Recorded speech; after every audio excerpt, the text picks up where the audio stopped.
Bonjour les premières. Aujourd'hui, je veux revenir sur un point important des probabilités. C'est qu'est-ce que c'est un arbre pondéré? Vous avez trouvé ça comme travail à faire pour aujourd'hui dans les pages 320 et 321. Et quel est le lien avec l'arbre, ce qu'on appelle l'arbre des dénombrements? Alors l'arbre de dénombrement, ça, on en trouve un dans l'exercice 3, page 280 de votre livre de première. Rappelez-vous, c'était les premiers exercices de ce chapitre. Et dans cet exercice 3, en fait, on avait une urne avec 4 boules dedans, 2 boules rouges et 2 boules noires, et puis on les avait affublées d'un numéro, R1 pour la première boule rouge, R2 pour la deuxième, N1 et N2 pour les 2 boules noires. Et en fait, à un moment donné, là-dedans, on vous demande quelles sont toutes les possibilités que l'on obtient quand on tire 2 boules l'une après l'autre. Eh bien, quand on tire 2 boules l'une après l'autre, on peut faire ce qu'on appelle un arbre de dénombrement pour regarder tout ce qui est possible. On va dénombrer toutes les possibilités. Alors la première chose, c'est que évidemment, on peut dénombrer 4 possibilités pour le premier tirage.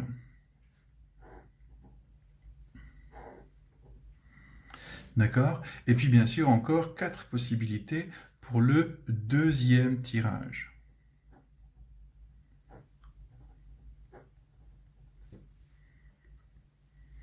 Alors on obtient un arbre comme ça en fait quand, regardez bien, on tire une première boule, par exemple la boule R1, et puis on la remet en fait, d'accord? Donc ça, c'est un arbre de dénombrement qui simule, qui modélise une situation où on remet la première boule avant de tirer une deuxième fois une boule parmi toujours les 4. Donc R1 peut tomber 2 fois, R2 aussi, N1 et N2 aussi peuvent tomber 2 fois ici et là. Voilà, alors ça c'est ce qu'on appelle un arbre de dénombrement. Maintenant, dans l'exercice 3, page 280, on s'est aussi posé la question, oublions un peu 2 secondes les numéros de chacune de ces boules, quelle est la probabilité de tirer 2 boules rouges? Alors on peut les compter, hein, les possibilités de tirer une boule rouge, il y en a une là, une ici, une là, une ici, en fait il y en a 4 de toute façon.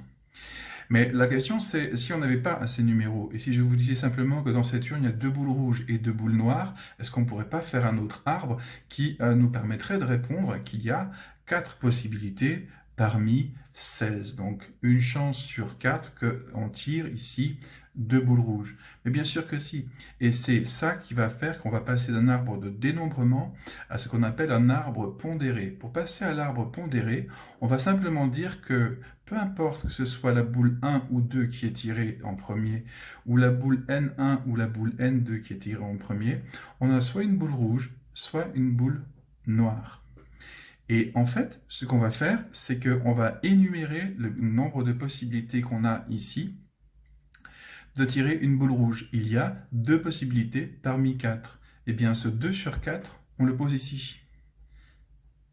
C'est ce qu'on appelle le poids de l'événement R, ou tout simplement, quand on veut parler en termes de probabilité, la probabilité d'obtenir une boule rouge ici, lorsqu'on fait ce premier tirage. Alors bien sûr, 2 sur 4, c'est 1 sur 2.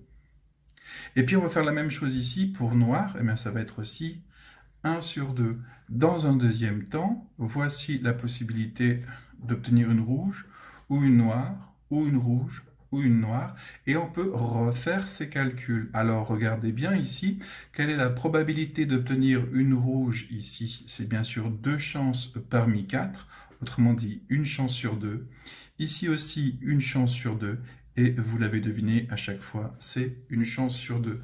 Cet arbre-là, il est un petit peu différent de cet arbre-là, parce que dans cet arbre-là, on ne sait pas quelle boule a été réellement tirée parmi ces 2 rouges, ou parmi cette noire et puis cette rouge. On n'a plus l'information du nombre ici, mais on a une information qui est intéressante aussi. Déjà, c'est la couleur, et puis aussi, c'est la probabilité. Voilà ce que c'est un arbre de dénombrement. On va dénombrer chacune des possibilités, chacune des boules, et voilà ce qu'on appelle un arbre pondéré, dans lequel on va ajouter des informations sur chaque branche concernant la probabilité d'obtenir cet événement ou cet événement. Alors un petit exercice très simple, si on fait un tirage sans remise, donc cette fois-ci, attention, ça sera plus possible d'avoir R1 et R1, R2 et R2, N1 et N1, N2 et N2. Qu'est-ce qu'on obtient ici en termes d'arbres pondérés? Je vous laisse mettre en pause, faire ce petit exercice très simple. Et puis, si vous avez besoin, bien sûr, de passer d'abord par l'arbre de dénombrement, n'hésitez pas. Mais bien sûr, c'est cet arbre pondéré-là qui m'intéresse ici. Voilà, mettez en pause et puis sinon, on se retrouve tout de suite là pour la correction. Voilà, donc voici l'arbre de dénombrement de cette situation avec un tirage sans remise. Donc la première boule qu'on va tirer, on ne va pas la retrouver. Dans le deuxième tirage, et regardez bien ici, c'est ce qu'on retrouve dans cet arbre de dénombrement. On ne retrouve plus R1 ici, on ne retrouve plus R2, on ne retrouve plus N1 et on ne retrouve plus N2. Alors bien sûr, cet arbre-là, il va fonctionner avec la même structure, on est d'accord. Par contre, les probabilités ici vont changer. Et c'est ce qui va, pardon, il faut que je remonte la feuille, et c'est ce qui va ici, voilà, c'est ce qui va ici faire le cœur de la suite de notre travail sur les probabilités. Regardez bien, quand on a obtenu ici une rouge, on a bien sûr une chance sur deux, et toujours une chance sur deux que ça arrive. C'est là que ça change. Ici, on a déjà tiré une rouge. Donc, quelle est la probabilité de tirer une rouge? Eh bien, une chance sur 3. Quelle est la probabilité de tirer une noire? 2 chances sur 3. Bien sûr, ça dépend entièrement de l'endroit où vous êtes dans l'arbre ici, ces probabilités. Vous voyez bien que la probabilité de tirer une rouge ici, ce n'est pas la même probabilité que de tirer une rouge là. De même, tirer une rouge ici, ce n'est pas la même probabilité que de tirer une rouge là. Parce qu'à cet endroit-là, quelle est la probabilité de tirer une rouge, sachant que vous avez tiré une noire? 2 chances sur 3.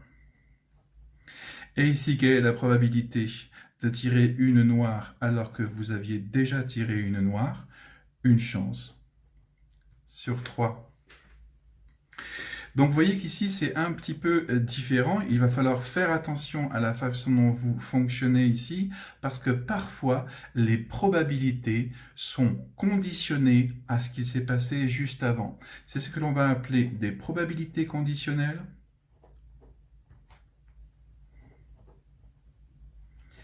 Et par exemple, cette probabilité-là, ce 1/3, voici comment on va l'écrire.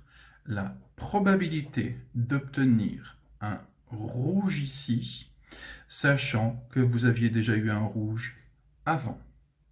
Ici, ce 2/3, ce sera la probabilité d'obtenir un rouge ici, sachant que vous aviez eu un noir avant. C'est ça qui est nouveau et c'est ça qui va faire le cœur de votre travail cette semaine. Voilà, bon courage à tous les premières. J'ai pas reçu énormément encore de réponses sur les exercices. Évidemment, je vais pas vous les corriger individuellement, c'est vraiment impossible matériellement de faire ça.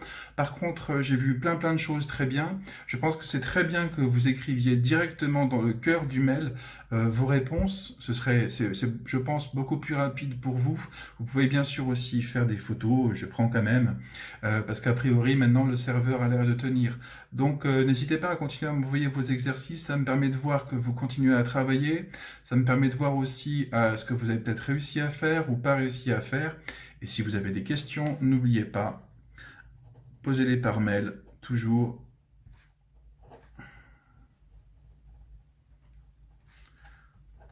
.fr. Voici mon adresse mail. Merci.